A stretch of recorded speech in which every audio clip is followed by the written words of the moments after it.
हाँ, हेलो बच्चों। स्टार्ट करेंगे हमारा एक चैप्टर है एक्सक्रीटिव प्रोडक्ट और एलिमिनेशंस। बच्चों एनिमल्स एक्यूमुलेट क्या करेगा ammonia, urea, uric acid, CO2, water और आयंस Na+K+Cl- फॉस्फेट, चाहे मेटाबॉलिक हो या एक्सेस इंजेक्शन हो। ये सब्सटेंस रिमूव टोटल या पार्शली होगा। इस चैप्टर में अपन मैकेनिज्म्स के बारे में बात करेंगे, एलिमिनेशन ऑफ इस सब्सटेंस को, जो कि कॉमन नाइट्रोजन वेस्ट होगा। Ammonia, urea, uric acid major form of nitrogen waste होंगे जो कि एक्सक्रीट होंगे एनिमल्स के द्वारा। अमोनिया मोस्ट टॉक्सिक होगा, उसको निकालने के लिए लार्ज अमाउंट ऑफ वाटर चाहिए। यूरिक एसिड लेस टॉक्सिक है, रिमूव होगा, मिनिमम लॉस ऑफ वाटर। जो प्रोसेस होगा एक्सट्रैक्टिंग अमोनिया को, उसको अमोनोटेलिज्म कहेंगे। बहुत सारे bony fishes, aquatic amphibians, aquatic insects ये अमोनोटेलिक होते हैं नेचर में। अमोनिया रेडली सोल्यूबल होगा, जनरली एक्सक्रीटेड होगा, डिफ्यूजन अक्रॉस बॉडी सरफेस या गिल सरफेस जैसे कि फिश में होता है, अमोनियन आयंस के फॉर्म में भी निकलेगा। किडनी कोई भी सिग्निफिकेंट रोल नहीं प्ले करता। जो टेरेस्ट्रियल एडेप्टेशंस होता है उसमें प्रोडक्शन होगा लेजर टॉक्सिक नाइट्रोजन वेस्टर्स के, जैसे urea, uric acid for conservation of water. Mammals हो गया, बहुत सारे टेरेस्ट्रियल एम्फीबियंस हो गए, बहुत सारे मेराइन फिशेस हो गए, वो भी एक्सट्रैक्ट करते हैं यूरिया को, इसीलिए यूरियोटेलिक एनिमल्स होंगे। अमोनिया जो प्रोड्यूस होगा मेटाबॉलिज्म का, वो कन्वर्ट होगा यूरिया में और रिलीज होगा ब्लड में, जो कि फिल्टर्ड होगा, एक्सट्रैक्टेड होगा किडनी से। कुछ अमाउंट ऑफ यूरिया रिटेन होता है किडनी मैट्रिक्स में, जो कि मेंटेन करेगा डिजायर्ड ऑस्मोलरिटी को। रेप्टाइल्स, बर्ड्स, लैंड स्नेल और इंसेक्ट एक्सक्रीट करेगा नाइट्रोजनस वेस्टर्स को in the form of pellet या मिनिमम लॉस ऑफ वाटर, इसको यूरिकोटेलिक एनिमल्स कहेंगे। पर जो सर्वे हुआ था एनिमल्स किंगडम का, जो कि प्रेजेंट कर रहा था वैरायटी ऑफ स्ट्रक्चर्स को, बहुत सारे इनवर्टिब्रेट्स में स्ट्रक्चर्स को अपन क्या कहते हैं, किडनी कहते हैं। और कुछ प्रोटोनिफ्रिडिया फ्लैम्सोस होंगे जो कि प्लेटिहेल्मिन्थेस में होंगे। रोटिफर्स होंगे, सिफेलोपॉडेड एम्फॉक्सेस होंगे। प्रोटोनिफ्रिडिया प्राइमरी कंसर्न होगा आयनिक एंड फ्लूइड वॉल्यूम से, that is osmo regulations. Nephridia tubeless structure होते हैं अर्थ्रॉम एंड एनालिड्स में। नेफ्रिडिया रिमूव करेगा नाइट्रोजन वेस्टेज को और मेंटेन करेगा फ्लूइड एंड आयनिक बैलेंस को। मालफ्यूजन ट्यूबल स्टेटरी स्ट्रक्चर होंगे इंसेक्ट इंक्लूडिंग कॉकरोच। मालफ्यूजन ट्यूबल बच्चों रिमूव करेगा नाइट्रोजन वेस्टेज को एंड ऑस्मो रेगुलेशंस को। एंटीनल ग्लैंड का दूसरा नाम ग्रीन ग्लैंड होता है, जो कि एक्सक्रीटरी फंक्शन करेगा क्रस्टेशियंस लाइक प्रॉन्स में। अब बात करेंगे ह्यूमन स्क्रीटिव सिस्टम के बारे में।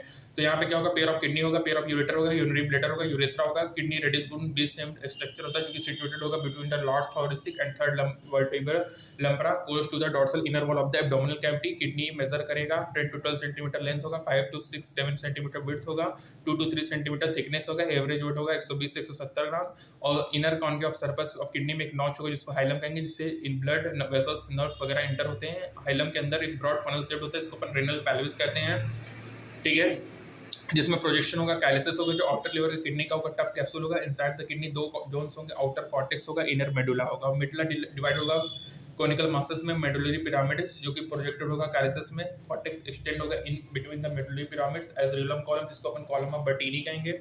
ईच किडनी बच्चों लगभग 1 मिलियन ट्यूबलेट स्ट्रक्चर होता है, इसको नेफ्रॉन कहते हैं, जो कि फंक्शन यूनिट होता है। इसके दो पार्ट होते हैं, ग्लोमेरुलस और रीनल ट्यूब्यूल। ग्लोमेरुलस क्या होगा, टफ टॉप कैपिलरी होगा, जो कि एफरेंट आर्टरियोल के थ्रू फॉर्म्ड होगा। एक फाइन ब्रांच होता है रेनल आर्टरी का, जो ब्लड फ्रॉम द ग्लोमेरुलस होता है वो कैरिड अवे होगा by efferent arteriole. Renal tubule start होगा double walled cup like structure, Bowman capsule enclose करेगा ग्लोमेरुलस को।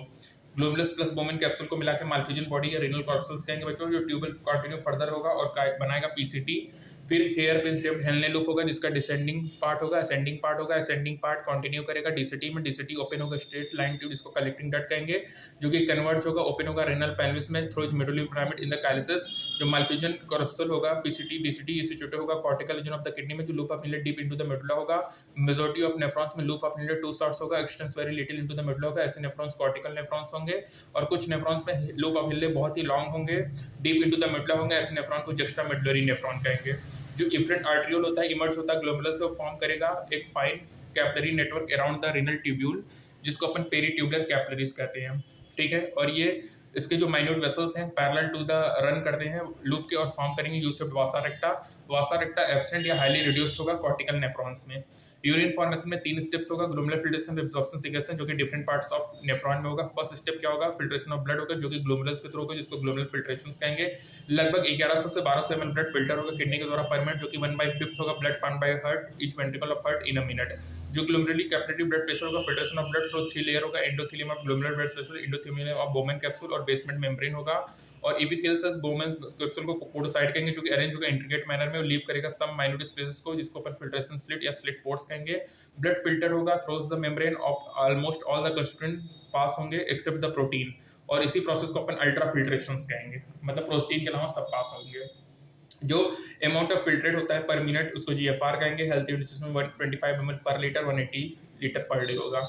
ठीक है। रेगुलेशन होगा, जीजी होगा, जीजी स्पेशल सेंसिटिव रीजन होगा जो कि फॉर्म्ड होगा cellular modification in the DCT and efferent location and their contact. जो फॉल जीएफआर में फॉल होगा तो जीजी सेल रिलीज करेगा रेनिन जो कि ग्लोबुलर ब्लड फ्लो करेगा और जीएफआर को नॉर्मल करेगा।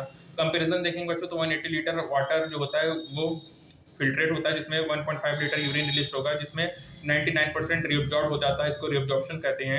जो एपिथेलियल सेल्स होते हैं डिफरेंट सेगमेंट्स ऑफ नेफ्रॉन को इस फंक्शंस को एक्टिव या पैसिव मैकेनिज्म के थ्रू करते हैं। Glucose substance like glucose, amino acid, water, sodium plus ये सब एब्जॉर्ब होते हैं एक्टिवली और नाइट्रोजन वेस्टर्स एब्जॉर्ब होते हैं पैसिव ट्रांसपोर्ट्स के थ्रू। जो रीअब्जॉर्प्शन होता है वाटर का वो segments initial segments of the nephron में होता है। यूरिन फॉर्मेशन के दौरान ट्यूबलेट सेल सीक्रेट करेगा H+ K+ ammonia into the filtrate और एक इंपॉर्टेंट स्टेप होता है यूरिन फॉर्मेशन का जो कि मेंटेन करता है ionic acid balance of body fluids. ठीक है। फिर पीसीटी की बात करें तो बच्चों पीसीटी लाइन होता है simple brush border cuboidal epithelium से और इंक्रीज करेगा सरफेस एरिया फॉर रिअब्जॉर्प्शन। लगभग एसेंशियल न्यूट्रिएंट्स और 70 से 80% इलेक्ट्रोलाइट एंड वाटर रिअब्जॉर्ब्स होते हैं। मेंटेन करेगा pH and ionic balance of the body को। सिलेक्टिव सिक्रेशन करेगा H+ K+ और अमोनिया का और फिल्ट्रेशन करेगा एब्जॉर्प्शन करेगा HCO3- का। हैनले लुक क्या होगा, रिअब्जॉर्प्शन मिनिमम होगा और सिग्निफिकेंट रोल करेगा। मेंटेन करेगा ऑस्मोलिटी और मेडुलरी इंटरस्टिशियल फ्लूइड। परमिएबल होगा वाटर के लिए, इम्परमिएबल टू इलेक्ट्रोलाइट्स होगा और कंसंट्रेशन फिल्टर होगा। जैसे ही डाउन जाएंगे ascending limb impermeable to water होगा लेकिन अलाउ करेगा ट्रांसपोर्ट ऑफ इलेक्ट्रोलाइट्स एक्टिवली और पैसिवली। और जैसे जैसे फिल्ट्रेट अपवर्ड पास होगा तो ये डाइल्यूटेड होगा passage of electricity to the medullary fluid. DCT में क्या होगा, कंडीशनल रिअब्जॉर्प्शन होगा Na+ वाटर का, रिअब्जॉर्प्शन करेगा SCO3-, सिलेक्टिव सिक्रेशन करेगा H+ K+ और NH3 का और मेंटेन करेगा sodium potassium balance in blood. Collecting duct की बात करें तो ये डक्ट एक्सटेंड होगा cortex of the kidney to inner parts of the medulla. Large amount of water reabsorbed होगा और प्रोड्यूस करेगा कंसंट्रेटेड यूरिन और पैसेज करेगा small amount of urea into the medullary interstitium जो कि ऑस्मोलिटी कीप मेंटेन रखेगा। Maintain करेगा pH and ionic balance of selective secretion of H+ और K+ आयंस। यहाँ पे descending level of Henle loop है, मेडुला रीजन है, ये कॉर्टेक्स रीजन है। यहाँ पे SCO NaCl न्यूट्रिएंट्स है, पीसीटी है, डीसीटी है। ये thick segment of ascending limb है, thin segment of ascending limb है, कलेक्टिंग डक्ट है। ठीक है। तो पहले पार्ट में अपन यहीं तक करते हैं। जैसा अपन ने कलेक्टिंग डक्ट देखा, हेनले लूप देखा बच्चों, इसमें ये इंपॉर्टेंट है कि कौन परमिएबल है। तो डिसेंडिंग लिम्ब परमिएबल होता है वाटर के लिए लेकिन इलेक्ट्रोलाइट्स के लिए इम्परमिएबल होता है। असेंडिंग लिम्ब वाटर के लिए इम्परमिएबल होता है लेकिन इलेक्ट्रोलाइट्स के लिए परमिएबल होता है। कितने परसेंट रिअब्जॉर्प्शन होता है, लगभग 70 से 80% इलेक्ट्रोलाइट रिजॉर्ब हो जाता है पीसीटी में। ठीक है। किसका सिलेक्टिव सिक्रेशन होगा बच्चों पीसीटी में, H+ अमोनिया और पोटेशियम का, और किसका एब्जॉर्प्शन होगा SCO3- का। कंडीशनल एब्जॉर्प्शन किसमें होता है, डीसीटी में होता है। सेलेक्टिव सिक्रेशन H+ और K+ का होगा। लगभग कितने परसेंट फिल्ट्रेट रिअब्जॉर्ब होते हैं, 99%। और कितना यूरिन रिलीज होता है, लगभग 1.5 लीटर। ठीक है। जो अमाउंट ऑफ फिल्ट्रेट होता है किडनी का पर मिनट वो कितना होता है, 120 ml पर मिनट होगा, 180 लीटर पर डे होगा। ठीक है। जीजी सेल्स जब फॉल होगा जीएफआर में तो जीजी सेल क्या रिलीज करेगा, रेनिन रिलीज करेगा जो कि क्या करेगा बच्चों, जो कि हमारा जीएफआर को नॉर्मल करेगा। ठीक है। 3 प्रोसेस होता है, ultra filtration, reabsorption and secretion. ठीक है। अब नेक्स्ट टाइम में अपन mechanism of concentration of filtrate के बारे में बात करेंगे। ठीक है। Thank you.